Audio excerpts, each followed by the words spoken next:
They laughed when she walked into the briefing room, not the loud kind. The quiet kind veterans use when they think they are being subtle, a sideways glance, a breath through the nose, a judgment made and filed away. Her haircut looked civilian, no familiar unit patch on her shoulder, no chest full of tabs to announce who she was. Her hands rested calmly at her sides, posture loose but balanced, like she was not feeling the weight of 30 people studying her every move. I was near the map board when the operations officer introduced her as a temporary liaison. No rank emphasis, no history, no explanation. Just a name, Sergeant Rebecca Hale. Someone behind me muttered that she looked lost. Someone else said she would not last a day on our range. Rebecca did not flinch. She did not smile. She stood there quietly, eyes moving across the room, not on faces but on doors, corners, and shadows, like she was measuring space instead of people. The morning already felt wrong. Bad intel, a fractured chain of command, a joint exercise rushed through planning and held together by assumptions. And now, this. A so-called civilian joke dropped into the middle of it all. Then the door opened again. A Navy SEAL colonel stepped inside, scanned the room, and stopped cold when his eyes reached her. His voice lowered to a near whisper when he spoke one phrase. Black Viper. Subscribe to my channel, Lady Veteran Stories, for more real military stories, and tell me in the comments where you're watching from.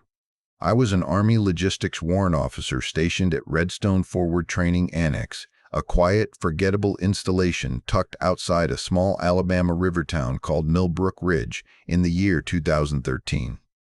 It was the kind of place nobody requested and nobody remembered later.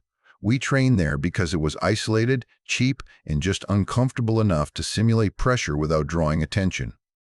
Our unit handled joint readiness drills, mixing Army, Navy, and Air Force elements into one moving system. On paper, it was about coordination. In reality, it was about friction, different cultures, different egos, different ways of doing the same job, all forced together under a clock that never slowed down. Nothing about the work was glamorous. Days blurred into one another, built from early mornings, half-complete intel packets, and long meetings where everyone pretended the plan was solid. Stress lived in the gaps. Stress came from knowing that if something failed, it would not be because of the enemy, but because we misunderstood each other. That week felt wrong from the start. Weather delays compressed the schedule until every phase overlapped the next. A supply convoy showed up missing on paper, not lost on the road, but buried under conflicting manifests and mismatched serial numbers. Fixable problems, technically. But leadership was already tense. People watched their words, watched their tone. Everyone felt evaluated. Like one misstep would put a permanent mark next to their name. That was when Rebecca Hale arrived. She came in quietly, introduced as a last-minute addition. Temporary liaison? Those words carry weight in the military. They mean oversight without authority, judgment without responsibility. Her personnel file was thin by design. No online footprint, no brag sheet, no long trail of schools and badges. Just a clean service record and a vague designation tied to special operations support. Nothing concrete, nothing comforting. Silence like that makes people uneasy. In the Army, a quiet file usually means one of two things. Either the soldier has done nothing worth noting, or they have done things nobody is allowed to talk about. Most of us assumed the first because that explanation was easier. Rebecca did nothing to challenge that assumption. She did not introduce herself beyond her name.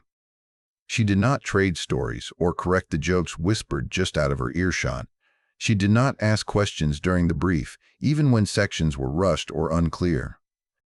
She listened. She took notes. She stood where she was told to stand and moved when she was told to move. No urgency. No attitude, no attempt to prove she belonged. That alone irritated people. The mission was a multi-day exercise, built around a disrupted command environment. Split units operating on partial information. Communications intentionally degraded. Leadership rotated to simulate loss and recovery of control. The final phase was live fire, designed to test discipline when fatigue and uncertainty stacked on top of each other. It was the kind of exercise where mistakes rarely looked dramatic, but could become dangerous fast. Rebecca's role was simple on paper. Observe. Document. Relay feedback. Being watched always changes behavior. Being watched by someone who does not look like they belong changes it even more. Some officers tightened up. Others pushed harder, trying to look decisive. A few ignored her completely, as if denying her presence would make the evaluation go away. Rebecca never reacted. She wrote. She listened. She watched. What none of us understood yet was that the exercise itself was already bending under its own weight. The compressed timeline meant shortcuts were being taken quietly. Assumptions replaced confirmations. People trusted habit instead of verification. Every small compromise stacked on the next one, invisible until the structure started to creak. Rebecca was not there to learn how we operated. She was there because someone, somewhere, already knew what was coming. At the time, we thought she was an outsider dropped into a routine training cycle. We treated her like background noise, like a clipboard with legs. A civilian joke who would disappear as soon as the exercise ended. Looking back, that was the most dangerous assumption we made that week. Because Rebecca Hale was not a safety net, she was a warning. The first warning sign showed up in the radios. It was subtle at first, the kind of thing you only notice if you have spent years listening to bad communications turn into real problems. Calls that should have come through clean arrived clipped, half a second late, or stepped on by other traffic. Some units reported receiving the same order twice, phrased slightly differently each time. Others swore they never got the message at all. Our communications sergeant blamed terrain. Leadership blamed aging equipment. Both explanations were comfortable. Rebecca wrote everything down without saying a word. During a range walkthrough, the pressure to stay on schedule became obvious. Safety confirmations were rushed.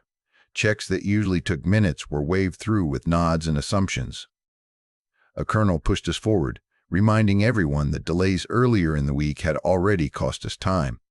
When Rebecca raised one quiet question about overlapping sectors of fire, the room went still for a heartbeat. No challenge in her voice, no accusation. Just a question. Someone cleared his throat and said it was already accounted for. On paper, it worked. On paper, everything always works. On paper, nothing ever bleeds. I started paying closer attention to what Rebecca was watching. It was not the targets, not the diagrams. It was people who rushed when they felt pressured, who hesitated when the room got quiet, who followed procedure even when nobody seemed to be checking, and who skipped steps the moment they thought they could get away with it. She noticed things most of us missed because we were too focused on performance. At one point, a junior lieutenant stepped into a position that would have put him out of alignment later in the drill. Rebecca corrected him gently, barely more than a suggestion. He stiffened immediately, pride flaring. Nobody likes being corrected by someone they have already dismissed. Later that afternoon, when he realized what she had prevented, he came back and thanked her quietly. Rebecca nodded and went back to her notes. No lecture. No satisfaction. The jokes never really stopped. They were not cruel enough to be worth calling out. Just small, dismissive comments that stripped weight from her presence. Observer, liaison, paper pusher. Someone joked that she probably spent more time writing reports than firing rounds. Rebecca never reacted, not a glance, not a breath out of place. It was like the words never reached her. That afternoon, an update came down that changed the temperature of the room. A Navy element was being added to the final phase of the exercise. Joint training was normal, but this was last minute and specific. When the manifest circulated, Several senior officers straightened as they read one name: Colonel Thomas Mercer, SEAL Command. The kind of officer who did not show up unless standards mattered. The kind who ended exercises early when he saw shortcuts being taken. Mercer arrived without ceremony, no speech, no introductions. He stood in the back of the room with his arms crossed, eyes moving slowly, taking everything in. He did not ask questions, he watched. The atmosphere shifted immediately. Conversations lowered. Movements tightened. People stood a little straighter without knowing why. Rebecca moved forward to adjust a map marker that had slipped out of place. It was a small action, almost invisible. Mercer's eyes followed her without intention, and then he froze. Not dramatically. Just enough that someone close to him noticed. His expression changed in a way that did not belong in a training environment. Recognition hit him hard, like a memory surfacing faster than he could stop it. He took a step forward before he seemed to realize he was moving. The room went quiet as he stared at her. When he spoke, his voice dropped so low it barely carried. Black Viper. It was not said like a question. It was not said with surprise. It was said the way you acknowledge something you never expected to see again. Rebecca looked at him for the first time since he entered the room. No salute. No reaction anyone could read. Just recognition returned, steady and contained. She gave a small nod, nothing more. The silence that followed was heavy. Conversations that had been half-formed died completely. Even people who did not know what the words meant understood that something had changed. Quiet does that. It bends attention. It shifts gravity. In that moment, the jokes from earlier felt out of place, like laughter carried over from the wrong room. Rebecca had not changed. She stood the same way she always had, calm, balanced, unimpressed by the weight she had just dropped into the space. What changed was us, because now we knew she was not background.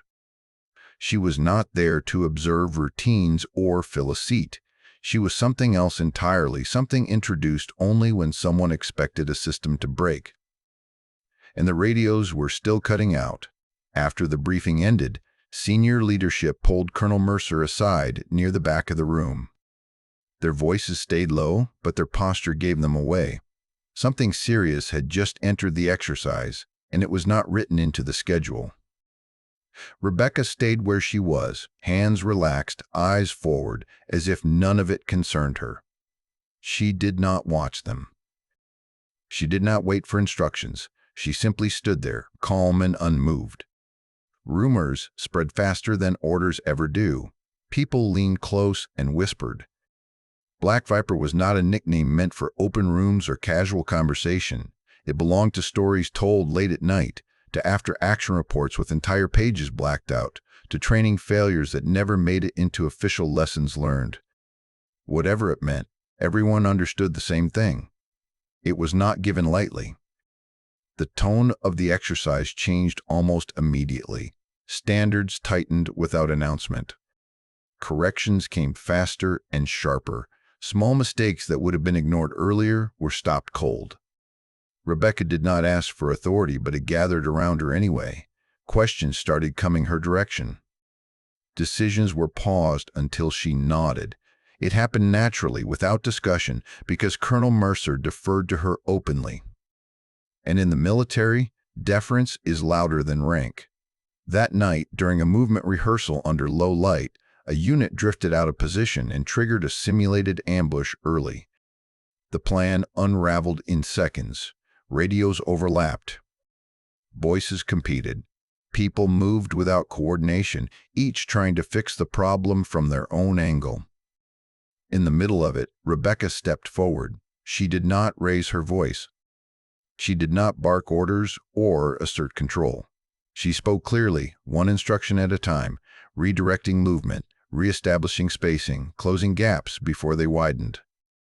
She moved through the confusion like someone who had lived inside worse moments, someone who knew panic only made things louder, not better. The chaos slowed. The pieces came back together. A senior non-commissioned officer challenged one of her calls, frustration bleeding through his discipline. Mercer shut it down with a single look. No words.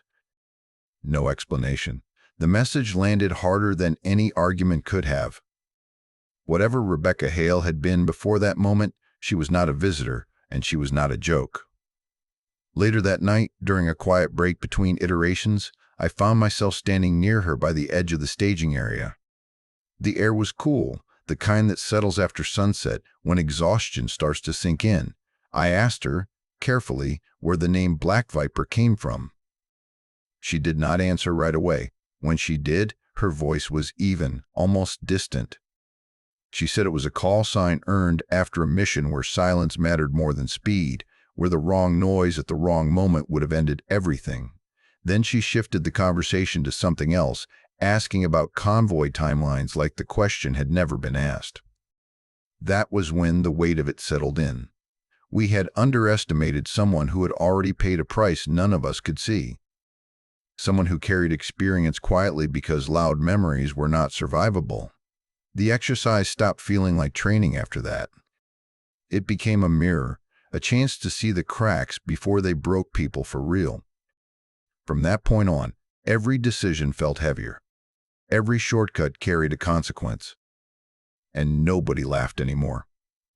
The final phase started before dawn, the hour when fatigue settles into the bones and mistakes slip through because everyone is thinking about getting it over with.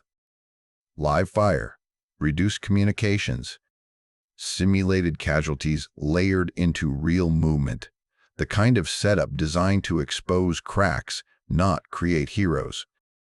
Rebecca was embedded with command, positioned where she could see everything without being in the way. She said little. She did not interfere, she watched.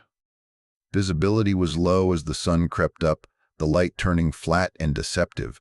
Radios were intentionally throttled, forcing runners and hand signals to carry information. It slowed everything down and magnified every small error. Units moved on staggered timelines, each convinced they were aligned with the plan. That confidence was thin. The first drift was subtle. One element adjusted their route to avoid a rough patch of ground. Another compensated for a delay they thought nobody noticed. Neither move was wrong by itself. Together, they started closing distance that was never meant to close. On the range control feed, the geometry still looked clean. In real space, it was collapsing. Rebecca leaned forward before anyone else reacted. She had been watching patterns, not positions. The way people compensated when tired, the way small decisions stacked. She saw the convergence seconds before it became obvious. She stopped the evolution. Not through the chain of command, not by requesting confirmation. She halted it herself, one clear call. No raised voice, no explanation in the moment. Just a firm stop that cut through everything else. For half a second, nobody moved. Then range control froze the line. Weapons went safe. Confusion rippled outward as people realized how close they had been to crossing into each other's fire. It was close enough that later measurements showed how little margin had remained. Rebecca had broken protocol. Cleanly. Completely. Leadership hesitated. You could see it in their faces. The pause where careers get weighed against outcomes. The moment when everyone asks whether this will turn into a report or a reprimand. Nobody wanted to be the first to back a decision that had not gone through proper channels. Colonel Mercer did not hesitate. He stepped forward and took responsibility without qualifying it. He told range control the halt was correct. He told leadership the call stood. He absorbed the violation like it belonged to him, because in practice it did. The tension eased just enough for people to breathe again. Later, away from the noise and the eyes, Mercer explained why he did not question her. He said Rebecca had once stood by and watched an entire platoon get pinned because someone higher up had insisted on following protocol instead of instinct. Orders had been technically correct. The timing had not. By the time permission came, the cost was already paid. Rebecca had learned from that moment. Learned what silence costs when nobody breaks it. The exercise resumed with adjustments. Spacing increased, timelines slowed. Commands became more deliberate. Rebecca stayed exactly where she had been, not inserting herself further, not taking control. She had stepped in only when it mattered. From that point on, people watched her differently. Not with curiosity or doubt, but with attention. When she shifted her weight, officers glanced at the range. When she leaned in, voices lowered. She never asked for that influence. She carried it because she had proven she would use it only when necessary. Simulated casualties were pulled through under pressure, stretchers moving through dust and noise while teams covered sectors with more discipline than earlier in the week. Mistakes still happened. They always do. But they were smaller now, contained, corrected faster. I realized then that the exercise had crossed a line of its own. It was no longer about evaluation or performance. It was about trust. Trust in judgment, trust in experience that did not need explanation. Trust in someone willing to break a rule, if that was the only way to protect people who would never know how close they came. Rebecca did not celebrate the call. She did not revisit it. She returned to observing like nothing had changed. But everything had. She was no longer there to watch us operate. She was there to make sure we went home intact. And that was the difference between training that checks boxes and training that keeps people alive. By midday, the heat had settled in hard and heavy, the kind that drains focus without warning. Helmets trapped it. Body armor held it close. Sweat soaked through uniforms and dried again before anyone noticed. Fatigue was no longer theoretical. It showed in slower reactions, in longer pauses before answers, in people staring a second too long at nothing. The exercise pressed on anyway because it always does. The casualty drill was supposed to be routine. A controlled event layered into the scenario to test response under stress. The call went out clean. Medics moved. Security elements shifted to create space. Everything looked right until it didn't. One of the soldiers went down for real. At first, nobody recognized it. Heat injuries can look like acting when everyone is already exhausted. He tried to push himself up, failed, and went still in a way that did not belong in a simulation.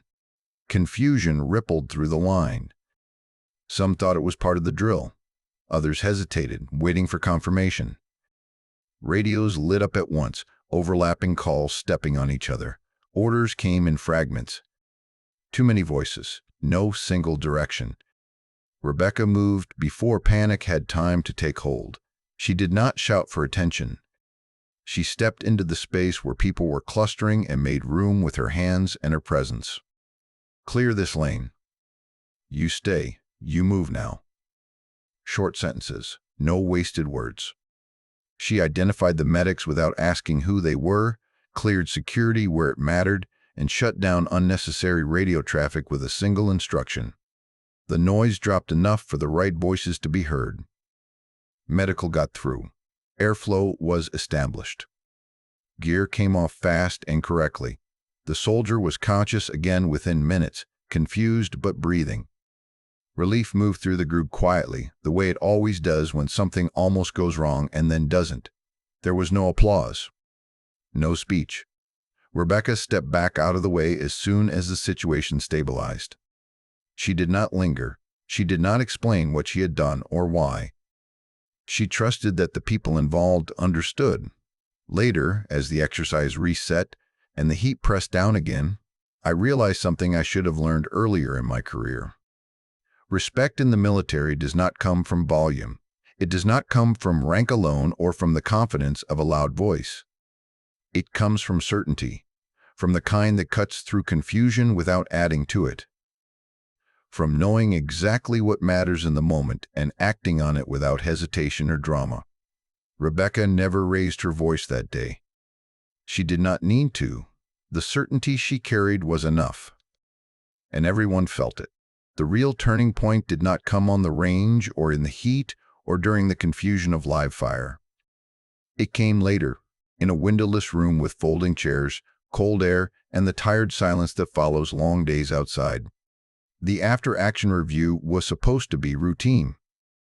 Notes, lessons learned, a chance to check boxes and move on. Instead, it became something else. People sat differently now, less slouched, less defensive. The room held the kind of quiet that comes when everyone knows they were closer to failure than they want to admit. Rebecca sat off to the side, notebook closed for once, hands folded loosely in her lap. She did not look at the screen. She did not look at anyone. Colonel Mercer stood when it was his turn to speak. He did not pace. He did not raise his voice.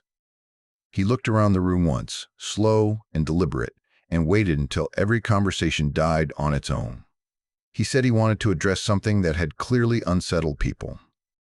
Then he explained who Black Viper was, not in detail, not with timelines or locations. He gave just enough for the room to understand the weight without exposing what was never meant to be shared. Rebecca Hale had led classified training operations designed to break units before real combat did. She went where assumptions were strongest and pressure was highest. Her job was to expose weaknesses early, while the cost was still measured in bruised pride instead of folded flags. She was brought in when units needed to be humbled, not praised. Mercer made it clear that if she stepped in, it was because something was already wrong. If she broke protocol, it was because protocol had already failed someone else before. He said the most dangerous words in training were good enough. Rebecca existed to prove when that was not true. No one interrupted. No one questioned him. The laughter from the first day came back to me then. The smirks, the whispers, the casual dismissal. They felt heavy now, like something we had to carry instead of shake off. Not because we had been rude, but because we had been careless. We had mistaken quiet for inexperience, restraint for weakness. Rebecca never reacted as Mercer spoke. She did not look embarrassed or vindicated. She did not look proud. She sat exactly as she had all week, composed and unreadable, as if the explanation was about someone else entirely. When Mercer finished, he did not invite questions. He did not need to. The lesson had already landed. What struck me most was what Rebecca did not say. She did not correct the jokes from earlier in the week. She did not remind anyone how close we had come to real consequences. She did not claim authority or ask for recognition. Her silence carried more weight than any defense could have. In that moment, I understood something about experience that years of service had not fully taught me. The people who have seen the worst do not feel the need to announce it. They measure their words carefully because they know how permanent things can become when spoken carelessly. The review ended without ceremony. Chairs scraped softly as people stood. Conversations stayed low and thoughtful. There was no release of tension, just a shared understanding that something important had been revealed. Rebecca gathered her notebook and stood with the rest of us. As she walked toward the door, nobody laughed. Nobody whispered. People made space for her without realizing they were doing it. She did not look back. She did not need to. When the exercise finally ended, there was no sense of celebration, just relief. The kind that settles in quietly once everyone is sure there will be no more surprises. Gear was packed with tired hands. Radios were turned in, weapons were cleared and locked away. People moved slower now, not from injury, but from the weight of the week catching up all at once. That was when I noticed how differently people approached Rebecca. The handshakes were firmer, longer. Eye contact held instead of avoided. A few people offered apologies, awkward and unfinished, for things they never said out loud but clearly remembered. Rebecca accepted none of them. She did not dismiss them either. She redirected every conversation back to the work. What went wrong? What nearly went wrong? What needed to change before the next rotation? That was all she cared about, not being acknowledged. not being validated, just making sure the lessons stayed with the people who would carry them forward. She never lectured. She asked questions that forced people to think through their own decisions. When someone tried to compliment her, she shifted focus back to the team. When someone tried to explain themselves, she listened without judgment and moved on. There was no room for ego in her presence, and somehow that made everyone around her more honest. I watched officers who normally filled rooms with their voice lower it around her. I watched senior non-commissioned officers pause before speaking, measuring their words, not because they were afraid of her, but because they trusted her enough to want to be precise. Before she left the annex, she sought out the junior lieutenant she had corrected early in the week. I happened to be nearby when she found him standing alone near the motor pool, staring at a clipboard like it might explain something to him. She thanked him, not for being corrected, not for taking advice. She thanked him for listening when it mattered. She told him he would do fine if he kept doing that. No rank lecture. No warning about careers or reputations. Just a simple statement of confidence offered once. The lieutenant stood a little straighter after she walked away. Not in a showy way. In a quiet one, like someone who had been seen for the first time. That moment stayed with me more than any briefing or review. Because it showed what Rebecca was really there to do. She did not break people down for the sake of authority. She identified the ones willing to learn and made sure they survived long enough to get better.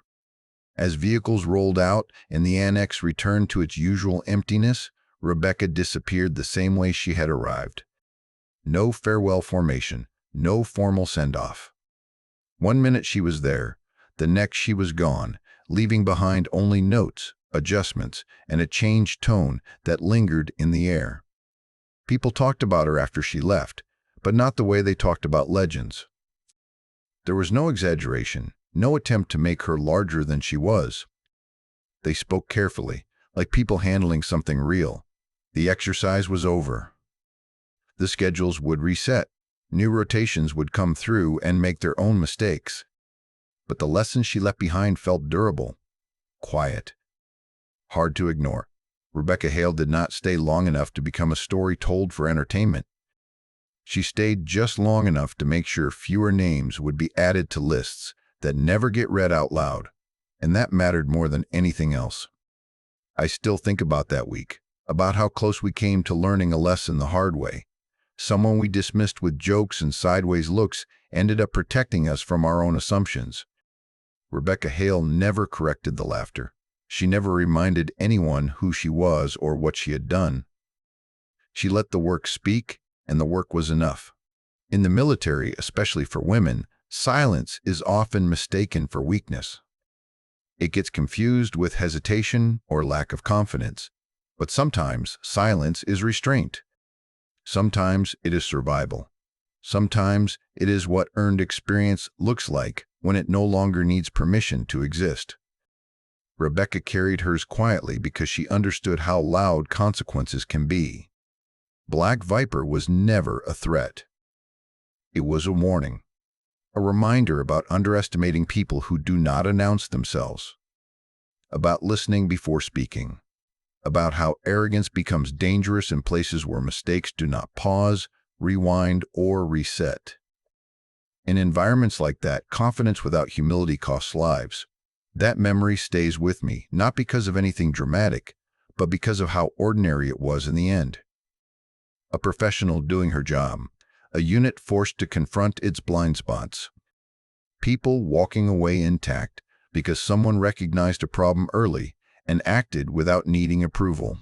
Rebecca did not stay long enough to be remembered by name everywhere. Most people she helped will never know how close they came to real consequences. That is usually how it works. The best work leaves no stories worth bragging about, but I remember her. And I remember what she showed us. Subscribe to my channel, Lady Veteran Stories, for more real military stories, and tell me in the comments where you're watching from.